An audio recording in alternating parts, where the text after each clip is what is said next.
There are three things that unite Malaysians. Badminton tournament, Michelle Yeoh, and when Singapore said their food is better. Okay, calm down. Most Malaysians have strong sense of pride for our food because we have so much food to be proud of, like nasi lemak, roti canai, or bak kut teh, not the peppery kind. But I said most Malaysian because as a nutritionist who often gets involved in heated discussion involuntarily, I realized not everyone shares the same sentiments about Malaysian food. Let me explain this with a spectrum. On one side of the spectrum, we have someone who fiercely protects the heritage, holding on to the idea that traditional dishes should not be modified, as if removing one drop of santan would be a disgrace to their ancestor.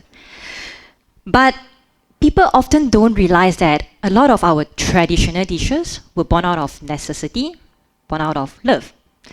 Our great-grandparents migrated from their homeland to this new foreign land, trying to adapt to this new environment while keeping themselves alive.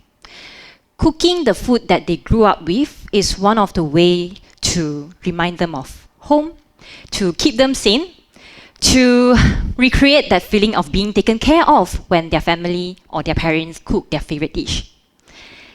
But it's very, very difficult to create the exact same dish when you have limited resources, when the fresh produce here is so different from their homeland. So they had to modify family recipes with whatever they can get. Technically, a lot of the traditional dishes were the OG fusion food.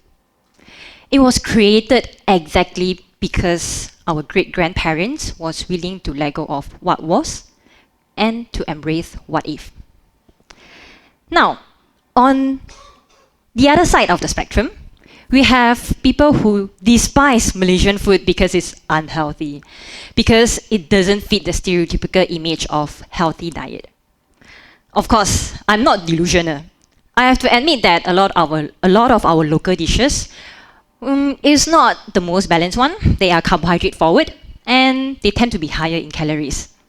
But I can't help feeling sad when someone demonizes Malaysian food in the name of healthy eating. Food is a big part of our identity. It gives us the sense of belonging. It carries our ancestors' lived experience. It reminds us of our rich cultural history. I don't think it's fair that our diverse food culture is being reduced to one single word, unhealthy. So, I wonder, can we meet somewhere in between? Somewhere that we don't have to stop eating nasi lemak? Somewhere that we can balance both heritage and health? With that in my mind, I would like to share 3 ideas that were born out of love and how you can be part of this movement. The first is love for my loved ones. This is Aaron, my chef boyfriend. He loves his breakfast. He loves his kopitiam breakfast. Having breakfast together in kopitiam as a couple is one of the ways that we spend quality time together. But we all know that the local dishes that are available in kopitiam are not the most balanced one.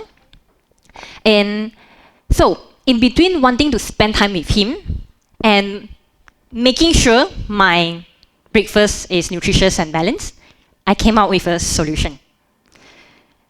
It's bring my own vegetables. Like literally bring my own vegetables to kopitiam to eat with my hor fun soup. Anyone here has done this before? Wait, let me.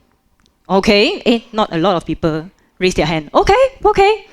I think we have someone part of the clan. Okay, but some of you may ask, why vegetables? It's just me being Chinese because it's so much cheaper to bring my own vegetables compared to paying extra to order extra vegetables in kopitiam. And it's also way more difficult to get enough vegetables when we are eating out in Malaysia compared to getting enough protein or getting enough carbs. Whenever I bring my own vegetables or fruits to kopitiam, I make it a point to take a photo, post it on Instagram story. You know, influencer, being an influencer. What started as a simple solution for my problem, now it has become a small movement among my followers. My followers started to bring their own vegetables, bring their cut fruits, their kimchi, their salad to kopitiam to eat with their local food. And these stories from my followers give me an idea. What if I create something physical to amplify this movement further? It has to be something that solidifies the habit of bring your own vegetables. So one of the ways to build a habit is to make it easy and make it desirable. Naturally, the first thought that came into my mind is to have a food container for BYOV movement. But definitely not the one that your mother will kill you for leaving it at school. I wanted it to be more fun and distinctive. I want the people who bring their own vegetables to kopitiam to feel proud of this action. So the BYOV themed bento box was born. I mean, look at how cute it is, right? Another way to build a habit is to embrace the new identity. I want people who love this movement to have that sense of belonging. I was thinking to have something small, something daily, to remind them that how cool this movement is. So we have BYOV stickers and t-shirt for this purpose, because I want them to wear this identity with pride. Of course, when it comes to habit building, we cannot underestimate the role of community. So we held a BYOV community event to connect the people who love this movement and to teach them the correct serving size of fruits and vegetables. This BYOV movement is a low-hanging fruit, pun intended. It's a small, simple change that everyone can do without making our local food the enemy. So now, I have the first task for you for today.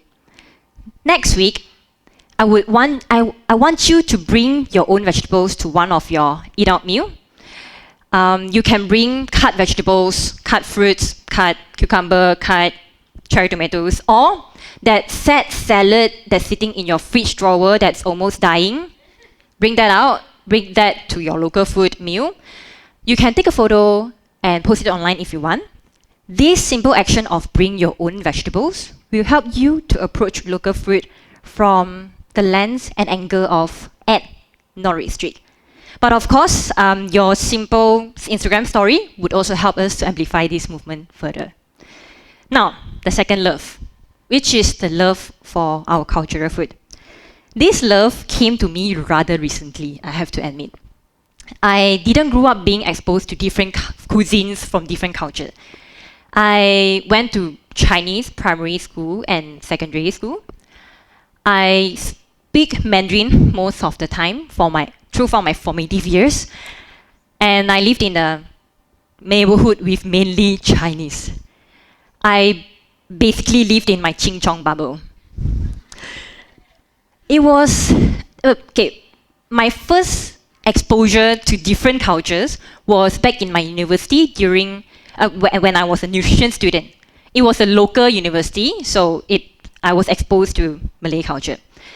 But the 20-year-old Zhi Ling decided to post this image online. And after her nasi campur lunch at university cafeteria.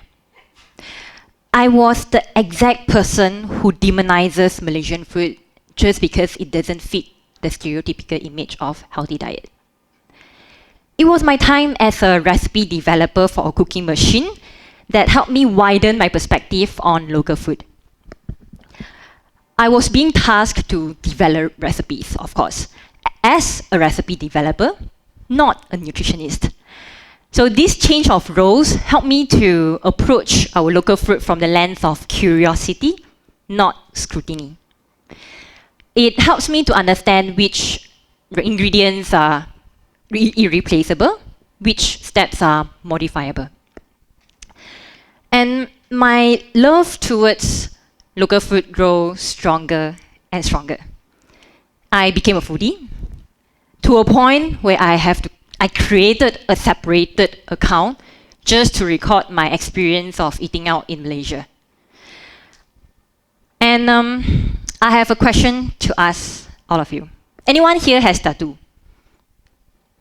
Oh, not much. Okay. Oh, wow. Not a lot of people. Okay. For those who have tattoos, do you have food tattoos on your body? Except Chef Erin. Not much. So I bet I am the only one, except Chef Erin, to have food tattoos on my body. That's how passionate I am for our local food. So on right side of my ankle, it is a banh mi. Yes, I love banh mi. I love banh mi a lot. It's a banh mi which represents my Hakka root and also to represent my father. On the left side of my ankle, it is a loaf of bread and a jar of butter and jam. It represents my mother because my love towards bread is 100% because of her love for baking. What I'm trying to tell you here is that food is not just about nutrition. It's our root, it can be our identity, it can be fond memories with our loved ones. My passion and love for our local food lays a foundation for my social media content. So as a Malaysian nutritionist, I started to shed light on local vegetables like chayote, bayam or cabbages because healthy eating is not just kale and broccoli. I also talk about tips on making healthier choices in local eateries like Mamak Store, Dim Sum Place or Banana Leaf Rice Restaurant because healthy diet can include all of this. I do also explore some local known dishes, lesser known dishes like khao jam and umai to help Malaysians to realize that there are some local dishes that are already quite balanced to begin with. Of course, I'm not doing this alone. There are a lot of Malaysian nutritionists and dietitians have the same mission and vision as me. Each and every one of us is using our unique voice and experience to remind all Malaysians that we don't have to choose between heritage and health. With this in my mind, I would like to give you a second task. Next time when someone said, "Ayah, Malaysian food is so unhealthy, stop eating Malaysian food lah," I want you to invite them for a conversation. Be curious about their thoughts. Ask them, why do you think so? Can you care to elaborate? Which dish do you think is unhealthy? And then continue to have the discussion with them on how to modify that particular dish into a more balanced and nutritious one. Continue to have discussion on how can we let go of what was and embrace what if. This, we might never know, but this simple conversation might eventually lead to a shift in Malaysian food culture. Now, the last thing, which is being here today. This is born out of the love for you. I'm going to do this with a love letter for every single one of you. Hi. First of all, thank you for coming to my TEDx talk. I can finally use this sentence for real. Now, I have a gentle reminder for every single one of you. When it comes to health, there is no cut and dried answer. It's not all or nothing. For 99% of the time, the choices we make exist on a spectrum. But if you are struggling to navigate between these two extremes, I hear you. You are not alone. All of us are in this lifelong journey together. My advice is, start small. Just pick one thing to focus on for the next 30 days. It can be bringing your own vegetables once a week. It can be asking for kurang manis if you love sugary drinks. It can be ordering kuah asing for your roti canai, or be mindful of your soup drinking for your bak kut teh, not the peppery kind. Or it can be as simple as a mindset shift, like seeing our local food through curiosity, not judgment, not obsession. But I have to warn you though, you might receive some weird stares and teasing from your colleagues and families. Like, wow, are you trying to lose weight? Why you eat so healthy? Or why suddenly eat so healthy? It doesn't look like you. Or wow, eat so many vegetables, you eat like a cow now. I know it's uncomfortable, but don't be defeated by it. Keep doing what you're going to do. You don't even need to convince them to do it. Because every small choice you make, there will be impact on the people around you. They might not be making any changes at this moment, but you have planted the seed in their mind. Just like how I am planting the seed in your mind right now. Your teh tarik kurang manis might influence your colleagues' choice tomorrow. Your BYOV Instagram stories might inspire someone else to try. Your passion and curiosity about our cultural food might save someone from unnecessary guilt about their heritage. And if you get to see more and more Malaysian making healthier choices, I want you to know that you play a big part in making that happen. Sincerely, your Malaysian nutritionist. Thank you.